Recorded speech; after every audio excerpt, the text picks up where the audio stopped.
31st of July 1915. I went into Alexandria to see about charging a man who ran away from here and went to the Dardanelles. To you people, it may not seem fair to charge a man for going to fight, but we all want to go, and our job is to work here. And as we're very short-handed, I think it is a rotten trick to run away, as it leaves us worse off. It also upsets the men who stay behind. I've got the man back, so I'll give it to him fairly hot as an example. He happens to be a regular dodger if he gets the chance, so the sergeant told me, so it may do him good. I could court-martial him, but I think that would be a bit too stiff. Besides, I want him here for work. Just to show you how keen the men are to get away to the front, only a few days ago, a unit was told to have a few men ready to go. There was only a sergeant in charge of the unit, so he put strips of paper in a hat and the men drew them. Some of the strips were blank and the others had Egypt on them. Those that drew the clean sheet were to go, the Egypt ones were to stay behind. After the drawing was over, several blank sheets changed hands at 30 shillings. That is a fact, and the poor beggars are still here and may not go after all. They have not taken my men yet, thank goodness.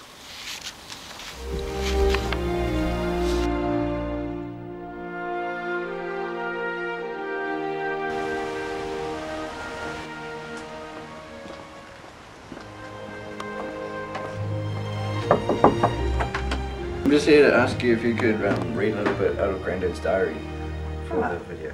I'd love to. I'd love to. Now, Spence, what is this exactly that you are doing? Well, we got to make a short documentary, and if I am successful, I get to go to Turkey and Gallipoli for 6 weeks. Should be awesome. Is this next year?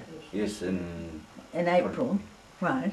And be there for April the 25th. Yep, of course. Oh, Spence, that's very exciting. I know. So. I've got an excerpt here for you, which is August 13th, which is just before you went to the front. For me to read? Yes, please. Right. August the 13th, 1915. That's a long time ago. Some of the wounded have arrived. They did what was expected of them, but at an awful price. Of the Auckland Mounted Rifles, only 24 answered their names out of about 300.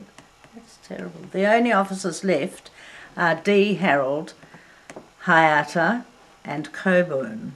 All the others either killed or wounded. I went to several hospitals trying to find a third Auckland infantryman. I got one at last, and Jeff is okay. You know, Jeff was his very special friend.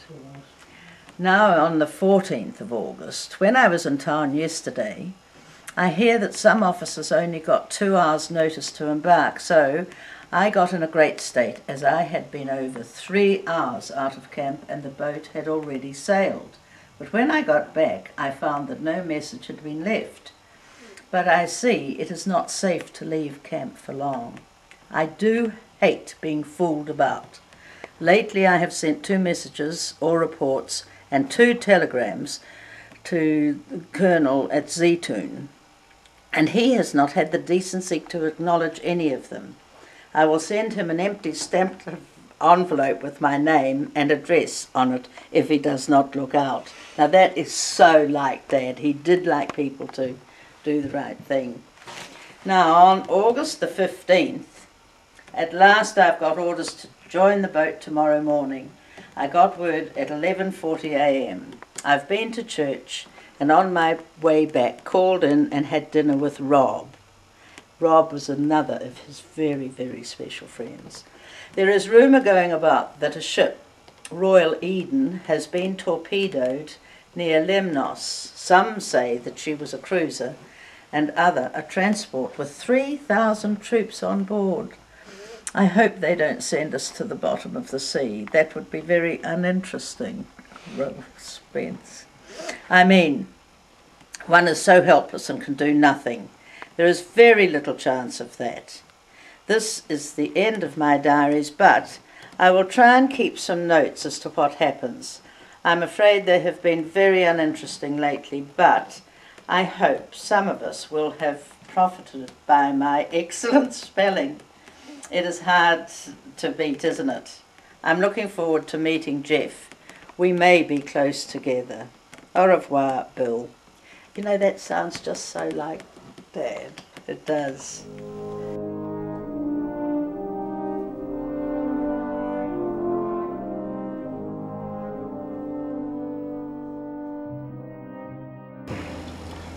The last effort.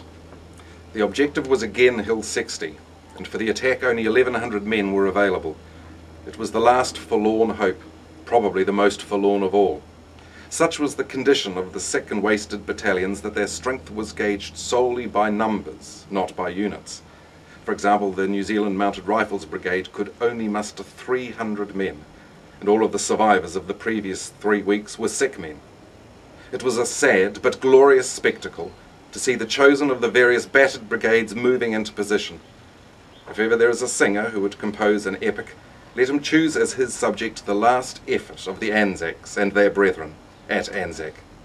If he would glory in daring that dies or prevails, let him sing of the last dauntless few of the weary veterans who sprang from their trench at 5 p.m. on August the 27th into the shrieking field of death and led the charge. On the right were 350 Australians. In the centre were 300 New Zealand Mounted Riflemen and 100 Australians, and on the left 250 of the Connaught Rangers. This was Brigadier General Russell's force. After a short bombardment, the first line jumped to the attack. In a moment they were under heavy machine gun fire, and men were dropping on every hand, but there was never a falter nor a stop. The line swept upwards and into the first Turkish line, where the defending Turks died, or were captured, or fled. Within a few minutes the stalwarts, with all their old-time dash, were pushing on to the next line amid a gale of shrapnel. Many fell, but the remnants of the remnants moved on. As darkness fell, the machine guns were rushed forward and got in position. So also was a Turkish machine gun that the AMR men captured with ammunition, and this gun proved of great assistance during the night. The Australians on the right had not been able to make progress. The Connaughts on the left gained their objective in brilliant style, but before midnight they had been outbombed.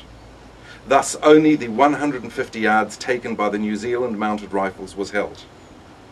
In this little line, which contained the last of the New Zealanders, a furious bombing duel raged all night, but the men hung on.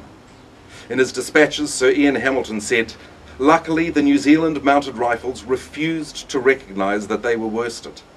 Nothing would shift them.